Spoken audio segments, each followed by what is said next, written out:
Dungeons & Drimbus is rated R for rude language, rough violence, and raunchy humor. I do declare, here's what happened previously on Dungeons & Drimbus. Finding themselves in a sandy arena, the attorneys search for some solution to this puzzle. Discovering the pillars and pressure plates shoot out blasts of elemental fire, Gary puts his hand on the altar, summoning a stone construct. They lead it around the arena, whittling it down and using the elements to their advantage. Now victorious, they emerge from the arena to one of the young orcs. Seeing Winnie's in the party, a bit of a fuss is kicked up, and Levi comes over to settle the dispute. They are given half payment, and Winnie is allowed to go on her way. Heading back to the tower to recoup after the day's events, they find themselves face to face with Matron Brunt. I do declare, Your Honor is back in session.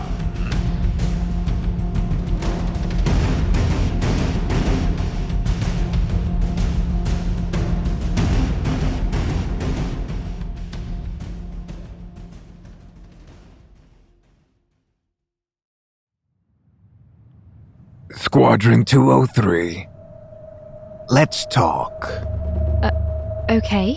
Jessica gives 2 thumbs up. This old orc lady that you have seen throughout many of the proceedings is just sitting there in the center of the room, very relaxed, very smiling, almost as if she were welcoming you into her home and not into your own. And she looks at you and she says, Please, take a seat. I will immediately go sit down. Little flipper ankles crossed and 2 fins crossed over my lap as a little kanku. Monique, for what it's worth, follows Jessica in and takes a seat. Yeah, I'll go in, but I'm not gonna sit yet. Yeah, Viper's not going to sit, but she's not going to, stand with her arms crossed and, look like she's not interested in what she has to say. She's just not comfortable sitting just yet. Great. One by one, you all kind of shuffle in. A couple of you taking seats, a couple of you kind of, standing, leaning against the wall so that you're still up. And she looks at you and she goes, Relax. There is no reason for alert here. I just wanted to ask you a few questions. Now, why are you here? Really? To join the tournament and become a part of the army. Okay, she smiles, she looks at you, she kind of surveys the room, seeing if anyone else will say anything. Is it safe to say Miss Brunt or no? Fuck around and find out. Probably a brunt in some way, shape, or form, but you're not entirely sure in what manner. Ma'am, I need this job. This is what I'm good at.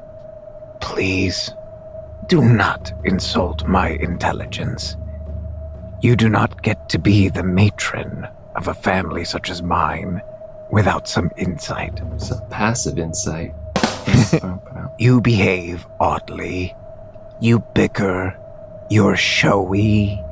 And you're definitely not the type of people we normally get here. So, I'm asking you in an honest capacity, what are you after? You behave oddly. Lay off the cigarettes. She hears this from Thomas, turns, an eyebrow ever so slightly raises, and you feel like every pore in your bones is being analyzed and looked over. She says, You do understand that if you make it through the trials, you will find yourselves at our mercy. Right now, you have the chance to possibly stack the deck in your favor. Were I you, I would choose my words carefully. Ma'am, what do you have to gain for hearing our story? How do we know we can trust you? You don't have to trust me. If you want me to leave, I can leave right now, but you gain nothing from it. Well, ma'am, look, I hate to say it, but I don't think you know us as well as you think you do. At least me. You know, I'm a goblin. I put up with a lot of crap every day. Any job I go to, I get the short end of the stick. At least here, I can prove what I can do and make a good living while I'm at it. Understand that I cannot speak freely yet, but I recognize ambition in you. And she looks very deeply into your eyes, Gary. Foolish ambition, yes.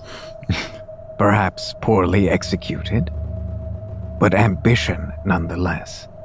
And I find ambition incredibly attractive. Grisabeth kind of like scrunches the back of your shirt.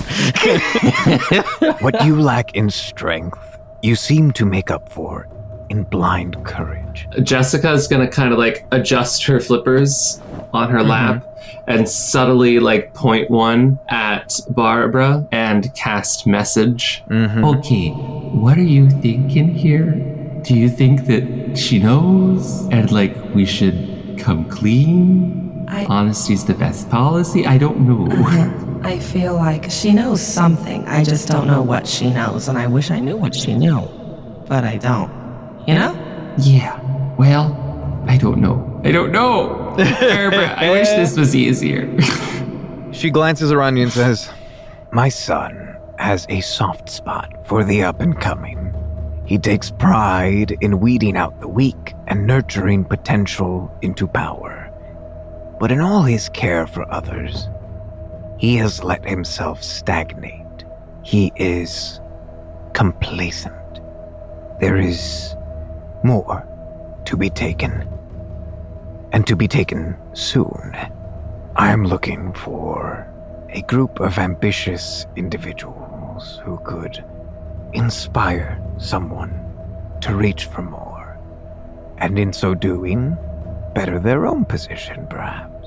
Won't you pardon me, madam, but which is the son you are speaking of? There are a lot of people on that dais, and I am very confused. My only son, of course, Saxon Brunt. So when you say inspires someone, you mean Saxon? Or do you mean someone new? when Gary speaks, she kind of sits back still, but like with just the subtlest of smirks on her face. And when Viper says that, you see her like eyelids pull up. She doesn't reprimand you, she doesn't say anything, but just kind of shoots you a sharp look. Viper doesn't say anything more. Well, have you tried speaking to your son about this? I have. He often needs to be shown what comes next. I'm going to ask you one more time, and I will be plain.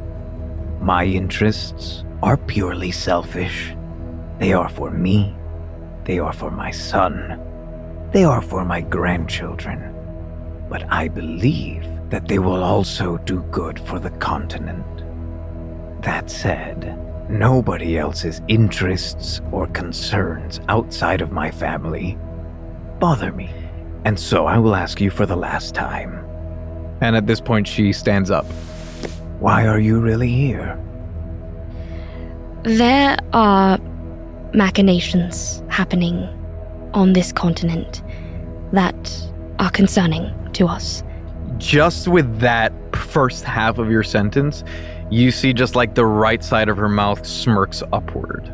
And although, we are obviously not a super cohesive, functional group, but we all share those concerns.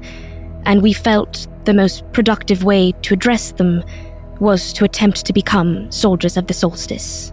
She takes this in for a second. You see she's doing that very slow, like dignified old lady nod as you assume she's processing this, and she glances around the room at everyone. You get the sense with that one sweep, she is reading your body language. She is also almost like challenging you to say something, to add something, but she takes you all in for a second and kind of just lets the silence hang.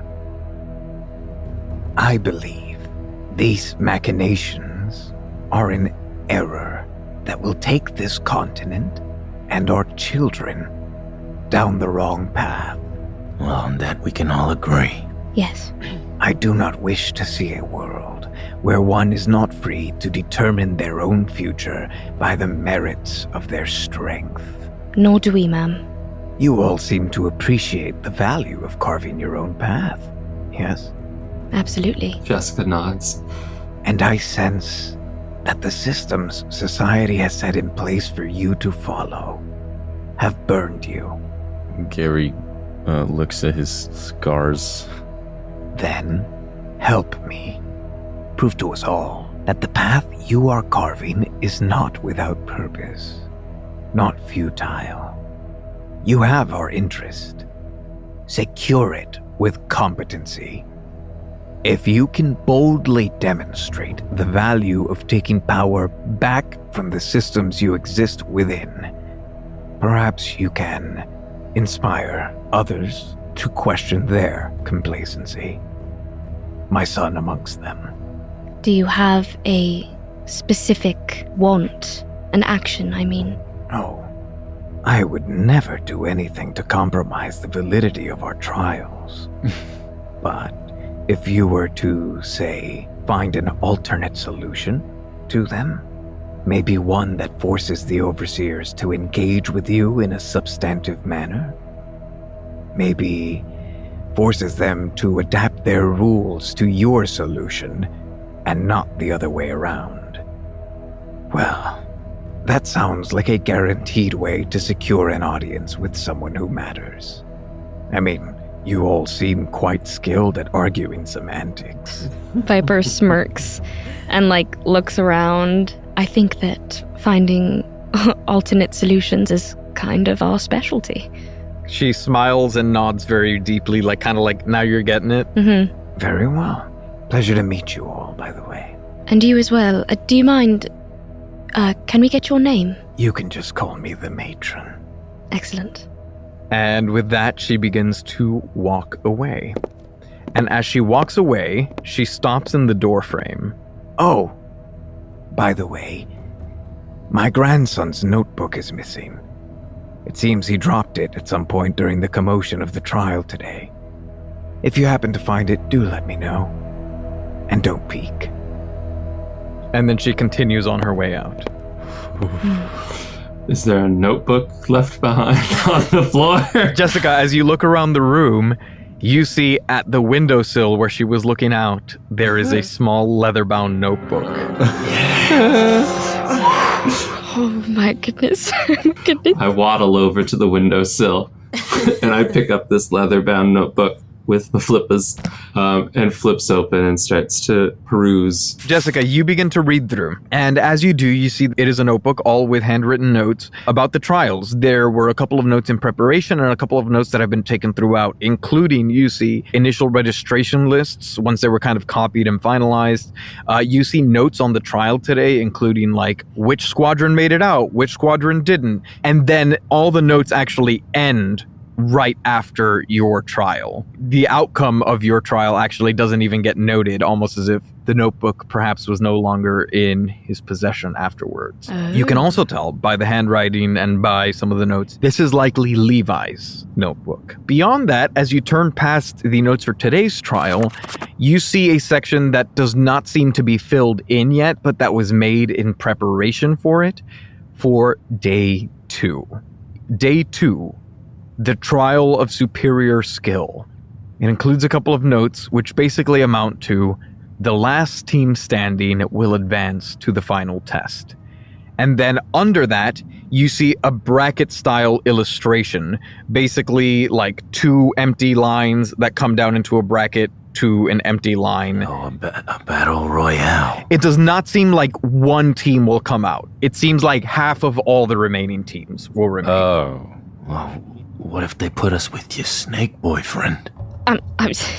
Boyfriend? That's very. What are you talking about? I don't know. I see. Was he a snake? Okay, maybe there may be some. I don't know. Mutual attraction. At least I should hope so. But it doesn't go beyond that. It doesn't go beyond that. Okay. I mean, obviously. Look, I know someone in love when I seen it. Oh, okay. Don't worry, it'll go away after a while, but... Grisabeth is just in the corner going, oh. And then she hears it goes away and goes, Oh. Listen, I just met him. It's an infatuation as of now. Could it I'm become not something here more? to gossip and do a little tea talk or Regardless, whatever. What I'm saying is... Grisabeth elbows you in the ribs just again and goes, oh, but I am. Viper and Terry. Okay. Oh my god! And even though Viper's skin is an olive First green, comes love. she is Then red comes in the marriage. face right Then now. comes a little Oh baby. my god! Oh Serpents. my god! Please. Now, okay, She might what I'm have about to to say. kill this guy, okay? Well, what's their squad number? We can just change who we're up against. Last one standing. It doesn't necessarily mean death, right? If our objective is to think outside the box and get attention, then I don't think we should do our first instinct. We need to win in a way that is not expected. Well, to me, everything points to bringing forth a case and having a different kind of trial. But that's just my thought. No. I agree with you. I agree with I you. do what I have to so I can get to this big meeting. I understand, Gary. We all do. But this is a unique opportunity. We will need allies, that's for darn Yes. sure. All we have to do is just think of an out-of-the-box way to solve this. Monique kind of snatches the notebook and reads it over and she goes, okay, well, we're all attorneys, aren't we? Our whole job is finding loopholes. Well, What's in this trial? Where's our loophole? No. Work smarter, not harder. We have a god on our team. We can win tomorrow. I mean, yes, but okay. I think what she's looking for is a loophole way for us to win tomorrow that maybe involves not everyone that loses dying. Right, okay. So what do we have to do tomorrow? What does this notebook say? Last one standing, right? Well, you have it, Monique. Oh, right, sorry. It says the last one standing, so how do we do that without killing everyone? Putting everyone to sleep.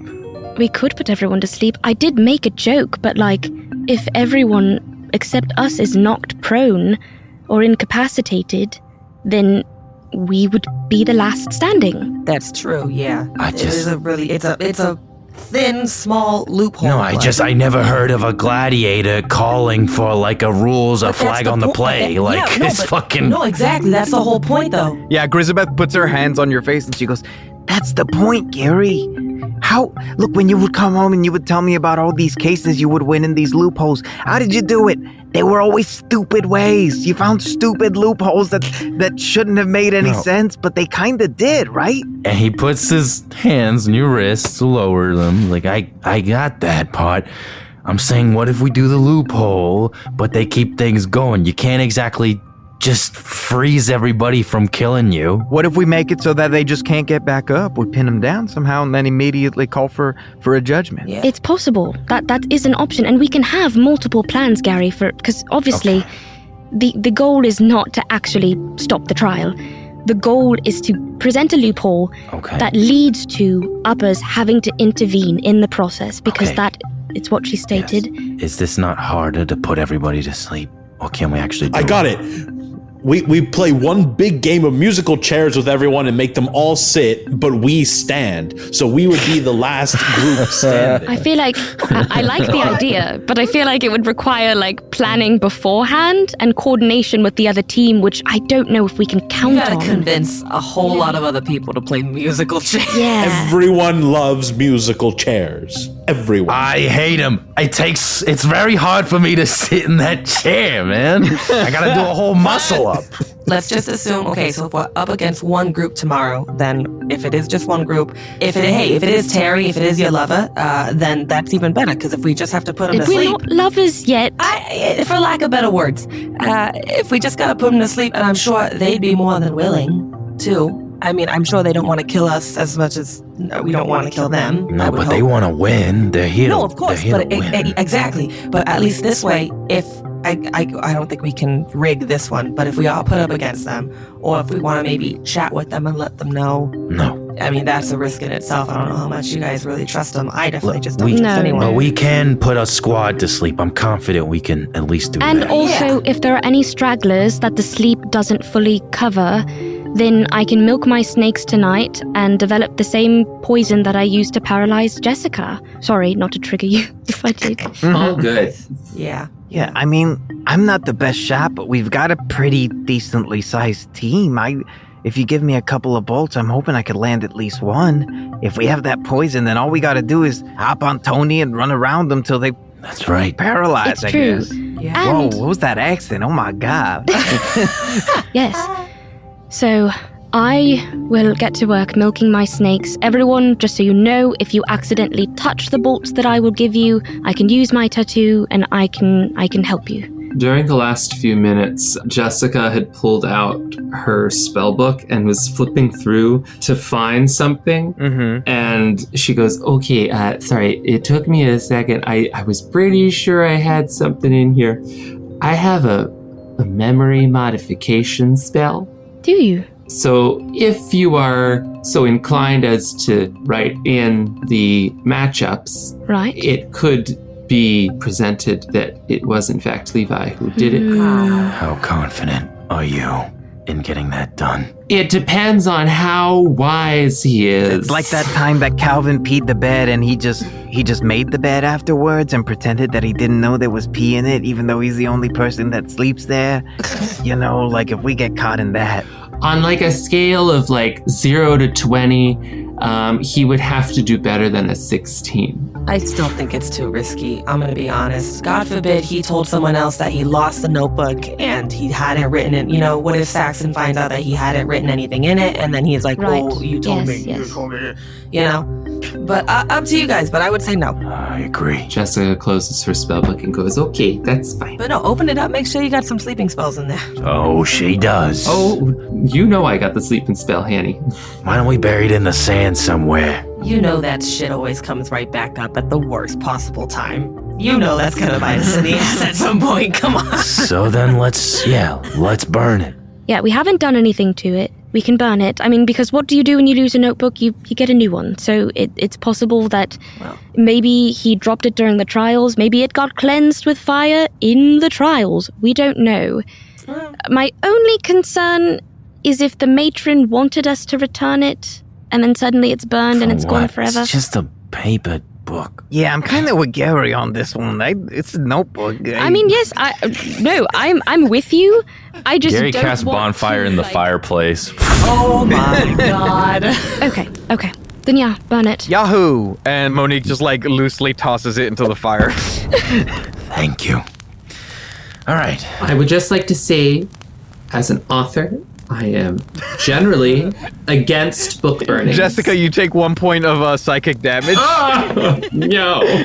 Okay, I'm going to get to work. If anyone has specific requests for how they want the poison, I do have some spare vials I can just give you, but if you want bolts, then let me know. My bolt, please. All right. Anyone else? Yeah, just a vial. Yeah, All right. that should be fine. And Viper will get to work. Jessica would like to pray to Bahamut. Thomas, you feel a pull as you're, I guess, getting ready for bed. It is magnetic and it feels remarkably close, and you turn and see Jessica kneeling.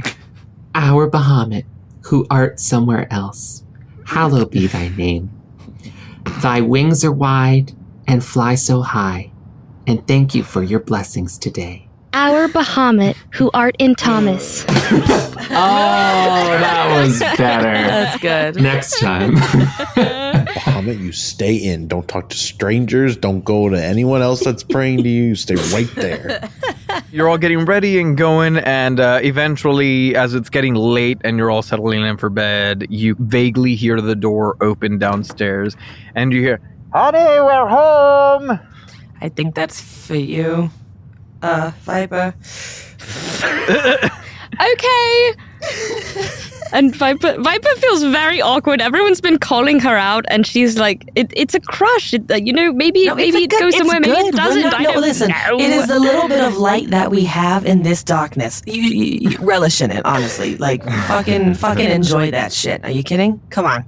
And as you're hearing that through the door, you hear like a very tentative knock, and you hear, "How was your night?" Viper, if you don't open that door, Viper will open the door very smallly to like peek shyly and be like, You open the door and you see Terry is there, who had just knocked on the door. He was not expecting you to open the door, and so when you do, he kind of rears back a little bit and he hoods, for a second, like... I'm sorry. I wasn't expecting anyone. Oh, no. That's okay. I don't ever mean to stress you out. No, it was good. And how did it go for you? I know it, did you go out to celebrate? Yes, I don't like the big crowds as much as the others. I was thinking about going for a stroll through the sand dunes. Oh, like now or like earlier you were thinking? Probably now before bed. Yeah, no, that sounds nice. Oh, you want to come? Oh, were you not? Oh, no, yes. No. Yeah, I would love. I just didn't want to presume. Oh, yes. No, I'm sorry. I wasn't sure if like you were saying like by yourself or if it was an invitation. And I'm sorry if I read like way too into that because I would love to go. But if Bob is gonna come to the door and just open it wider and just be like, Viper would love to go. Viper would love to join you. Viper's done for the night. Actually, she finished all her duties. She's a free bird, and Bob is gonna push Viper, be like, hey, stay safe. Don't fall into any, I don't know, holes in the sand. I don't know how sand works. Take care of her. Yeah? He's looking at you. He is like purple, and you see like the purple reddening and deepening. And like I said earlier, like even though Viper's skin is olive, she is like super red in the face, and it's like, yes, let's go. Walking and slithering sounds He like nice. very quickly slithers down the stairs and out away from Barb. And Viper will like turn around and like she looks shy and she like feigns for a second of like, oh my god, but then it's just like, thank you. You're welcome. Now go get it. Come on, have a good time. Enjoy yourself. Okay. And she'll run downstairs. Okay. And as you run out, Barb, are you going to sentry mode? Yeah. Once I sent Viper off, sentry mode is good. Yeah, once everyone's kind of like settled in, I'm assuming Barb and Jessica kind of have their own corner of the tower. Yeah. Monique, you see, in keeping with her typical usual fashion, is kind of up later, just staring out the window, occasionally having a smoke. And Viper, Terry takes you out for the night. You go walking along the sand dunes. I found this last night. And you come across this rock outcropping that is like buried in the sand, but it kind of almost forms like a very small little like cavernous hole. Mm-hmm. And he goes, look. And as you look inside, there are these bearded lizards inside with a small bundle of eggs towards the back of the cave. Oh my god. That's beautiful. My family was originally from the solstice. I used to love going out to find the creatures at night. That sounds very fun. I never knew my mother. So I was raised by humans. Not that I'm complaining. I love my family. But I never really had that familial connection to... I'm sorry to hear that. Oh, no, it's okay. Does it weigh on you? Sometimes.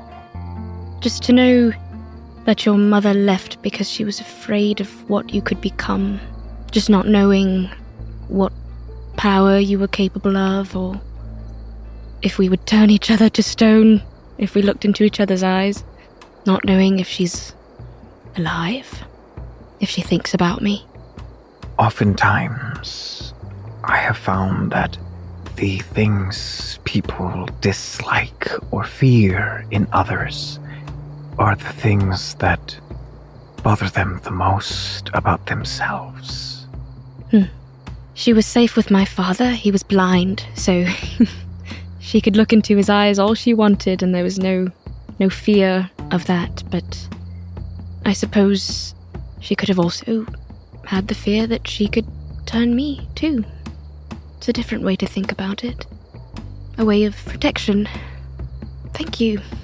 I think I'll keep it like that in my mind. My mother tried to eat me and my siblings. That sounds awful. It's a rite of passage. I know, but I mean, I could still imagine, the fear that you might have felt at that age. Yes. Did you try to eat your father too? No, my father raised us. Nice. Yes. Mommy issues. Look at us. He flicks his forked tongue out. Oh my god. How did you come to be an adventurer? It was not really much of a decision. My siblings and I did any number of odd jobs growing up. And I fell in with Rob on a job, and then he connected me with the rest, and we've all been traveling together since. It's a nice life, but I feel like I've always wanted to create things. Sure. So much of our work is based around eliminating problems. I would like to make solutions one day. You remind me of my sister. She's creating things every day. Have you heard of Hot Apothecary? Yes, we purchased supplies there once. Yes, no, it's a great store. My family owns it. Oh, wow. Yeah. Do you think you can hook me up with a discount? I'm sure I could. With that, you keep chatting a bit into the night. I tell him the names of every single one of my snakes. He quickly commits them to memory, and you all chat about their personalities. But after a while, he kind of walks back with you and goes, I think they're asleep already, so I'm just going to slither in, I guess. Yes, I'll just sneak upstairs. Don't want to wake anybody. Thank you for walking with me. Thank you for showing me that outcropping and for taking me on the walk. You are nice company. And so are you.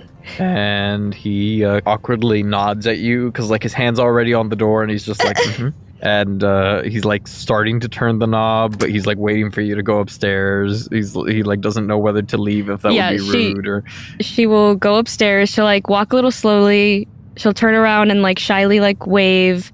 And as she walks up, even though she's facing forward, all of her snakes are staying facing him. Yeah. And then she will go to sleep. Yeah. You may all long rest. Yay! And you may all level up. Let's go. Shit. Let's go.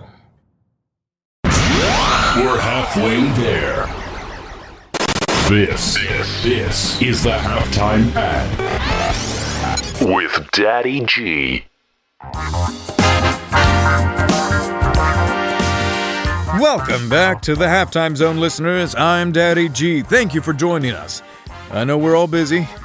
Me, I had to run out halfway through a game of Mischief to be here. But hey, there's no place I'd rather be besides my Mischief table because I am having quite a good time. But today we are taking some callers. So, caller number 1, who are you and what are you up to? Hi, my name's Ralph Waythrough, and I'm eating half a sandwich.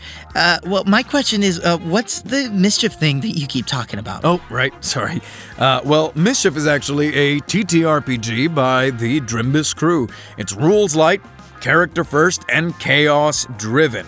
There's no complex math, low prep, and something always happens. You get lots of interesting, meaningful consequences, but it rewards creative thinking. And the beta materials are available to everyone now at patreon.com/Drimbus. Whoa, that's really cool. So I was actually looking for a table, and I was wondering if you might like to... Ooh, I'm so sorry, we're out of time. Caller number 2, who are you and what are you up to? Hi, Daddy G. I'm Helen Faffel. I'm halfway to work. I was gonna ask you for advice with my husband, but now I want to know what character you're playing in this Mischief game. Oh, well, great question. We see the cool thing about Mischief is that it is classless for maximum customization. So I'm playing in my Celiad, little mushroom guy, transmutation wizard, who loves to taste cheese they make from their enemies. Oh. Now, when I left the game, I was actually in the middle of beefing one of my rolls, and now I'm stuck in burning, spicy lithoscorp cheese, as I am thoroughly fonduing. Oh my, well, maybe you and I could... I'm so sorry. That's all the time we have. Caller number 3. Same question. Who are you and what are you up to? It matters not. The end time draws near. Fear the oblivion. Also, where can I get mischief? At patreon.com/Drimbus. Thank you, mysterious caller. Yeah, it is available to everyone there. Any tier on the Patreon. There are updates coming out all the time as the team works to build version 1.0, which will be launching later this year. And hey, it seems there's a lot of interest in the game, so the team has added a channel to the patron Discord to allow people to make their own games, mischief or otherwise. So, head over to patreon.com/Trimbus if you might like to play with some of these fine folks. Jerry Benetatos, Queso Loco, Greta Beignet, Alex Scapes My Ass, Ace Andrews, Regina Russell, Sam Olivos, Jordan Cobb, The Unnamed Rogue, NB Star, Doubtful Guest, Michael Richters, Davis Walden, Denny Dewdrop, Myth Mouse, Callie Wolf, Brandon M. Bishop, Bridge, Twiglets, Joanna, Stan Sitzman, Scrambles, The Death Dealer, Aaron Adams, Nathan Mesnard, Ruth Thanatos, Carrie Holmes, Melissa Rain, Hensational, Butts Aplenty, Uvular Nutria, Dane Kolhoff, Loon, Faust the Heavenly Demonic Monster, David Carlton, Lord Braxton Von Wendell III, Tracy Baby, Waffle Marine, Elastic Band, Hoodie Gang Sheep, Doobie Daddy, Luke Vermin, MV Carr, Chris McGann, Vico Cocorico, Mary Weeg, Alyssa Barron, and Jan. That's all the time we've got. I've got a little mushroom guy who needs to try to crawl out of a pool of burning lithoscorp cheese.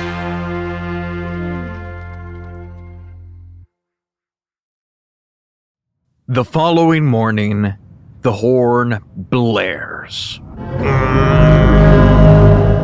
The sun casts an orange glow across the rolling sandy hills, a long shadow stretching from the pyramid tops of the sandstone palace. You gaze out the window as a voice booms. Good morning, squadrons. Congratulations on having made it to day 2 of the trials. Today's test will be taking place in the Colosseum. Please make your way inside the arena and grab a seat quickly. We'll begin in 15 minutes. May you find your way. Oh, it looks like we're watching everybody today? So, Alright, hon. you ready, Mr. Mogbile? Ready as I'll ever be, Mrs. Mogbile. Wait, this isn't right. Hold up. And she grabs like a little cloth with some beans and she goes over to the fire and she goes, We can't battle without some fresh coffee. Hold on. Does anybody have some water? Anybody have a water skin? I almost took the spell Create Water. God, fuck. Oh, it's fine. I got a little bit in here. Hold up. The alcohol will boil off. And you see she like pulls a little tin out of her sack, wraps like coffee grounds in a cloth and kind of steeps it as opposed to like pouring it through the filter. She goes, okay, here you go, Mr. Mogbile. And she hands you like a fresh, steaming hot cup of coffee. She takes a sip from it first and makes this face just kind of like, Well, it'll wake you up, that's for sure. Can I have some? It's lovely, dear. Sure, here you go, Viper. and she pours out like a little like a shot glass worth. And excitedly slithers, goes to like lap it up, and then you just hear a and the snake like opens its mouth weirdly, and I'm like, he loves it. Oh yes. And she like pats him like, and she takes a drink, and being used to poison is like, thank you. Being used to poison. Okay, speaking of poison. Oh, yes, here you are. Viper will give Grizz her bolt, Monique her pen daggers, and then everyone else a small vial of the paralyzing poison. Gary will get a cloth and start coating his rapier with the vial. Mm-hmm. And then from downstairs, you hear Elvira shout, "Hey, we're gonna head over to the Coliseum. Are you guys ready, or?" Oh, yes, we'll be right behind you. Do you want to sit together? Yeah, I was good. Do you guys want to walk together, or do you just want to, like, we could go separate, that's fine. Just thought we'd invite you. Save us some seats. Yeah. Okay. See you there. Bye. Bye. All right, we ready? I feel inexplicably better today. I don't know what it is, a little stronger maybe? Maybe it was because you went on a date last night. I don't know. Maybe. What's that? And you see Grizabeth is like elbowing Barb now. You ready, hon? Oh, yeah, sorry. And she'll just walk out the door. Yeah. Oh, she's so cute. And with that, you all head down and make your way toward the Colosseum. As you approach the city walls, gold-clad soldiers stand at their post, and you walk deeper into the Sandstone Palace compound than you ever have. The walkways are neatly laid and finely maintained sandstone bricks with gold accents bordering the walkway. You catch sight of many of the structures within. Amenities such as pools, open dining areas, stages even. Off in the far distance, you see clusters of what resemble modest communities. There is lush, meticulously maintained greenery within that would otherwise be impossible to find in the solstice. And, toward the center of the compound, is a massive arena with elaborate and lavishly detailed architecture. Domed archways provide a path in as the remaining 100 or so squadrons stream in with a quiet buzz, anxious and excited. Thomas, Monique comes up to you. She goes, "Hey, sorry, I wanted to talk to you last night, but I didn't get the chance. I just want to say I'm sorry I threw you. I know you asked me to throw you, but it probably wasn't a smart choice, and I'm going through some shit right now, and I'm sorry, man." What? No, we did great. Okay. I realized that like you could have died, and I wasn't sure, and I kind of just did it anyway. And I know we got to do what we got to do, but like your health, I don't know if you have health anymore. Your status is important to me, and I'm sorry. Well, Monique, I accept your apology, although it is not necessary. If I could go back, I would be thrown time and time again. Don't worry. It was kind of fun, I'm not gonna lie. Right? Honestly, I think that helped relieve a lot of what's going on in my soul. That heave was just like, wow, I'm glad to be of service. And as you walk away, you head into the Colosseum proper. Terry excitedly waves at you from up there, and you see a row of seats are open. These are kind of like old, like stone benches, but like just beautiful, and there are like nice patterns all along them. It is lavish. It would almost be gaudy if it wasn't so tastefully designed. But they saved you a nice row on the bench, and you guys settle in amongst the humming crowd, looking to the arena with extreme anticipation. Floating above the crowd of the arena is a viewing platform with a glass bottom, and atop it sit Levi, Saxon, and the matron. The arena is a pit of compact sand. At 4 equidistant points along the wall, you see immense copperish bronze statues of orcs wielding different weapons. A sword and a shield, a staff, a mace, and a war axe. They are huge statues that span the entire height of the Colosseum. Scattered throughout the sand are cracked sandstone platforms, akin to what you'd see in some historical ruins. Also scattered, but more concentrated toward the center, are a number of crates and barrels. As the last squadrons hurry to their seats, you see Levi step up. Squadrons, today's trial will be one of skill. You've all been proven to possess the proficiency necessary to be considered for the soldiers of the solstice. This test asks you to demonstrate not whether you belong, but whether you are more deserving of a place than your peers. We will call you down 2 squadrons at a time. Your trial will commence, and the victor will be the last squadron standing. Know that simply by entering this arena, you have displayed remarkable skill, courage, and determination, more so than most. You may use anything and everything at your disposal. We look forward to your displays of bravery, wit, and strength.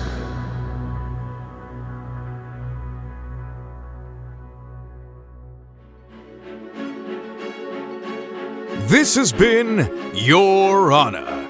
Your Honor features the vocal talents of Nicholas Benetatos as Gary Mogbile, Amanda Fernandez-Acosta as Barbara, Nicholas Palazzo as Thomas Phelps, Michael Pisani as Jessica Feltcher, and Hannah Schooner as Viper. The rest of the world is voiced by your DM, Giancarlo Herrera. with editing by Hannah Schooner and Giancarlo Herrera, and sound design by Giancarlo Herrera. If you'd like to support the show, consider checking out the links in the show notes, or go to patreon.com/Drimbus, where you can get access to hours of bonus content, exclusive merch, the chance to play with the crew, or submit items to the show, or have NPCs named after you. Oh, and don't forget to leave a review or make a post using #Drimbus to be entered for the chance to win a free Dungeons & Drimbus sticker. Thank you all so much for listening, and I do declare we'll see you all next week.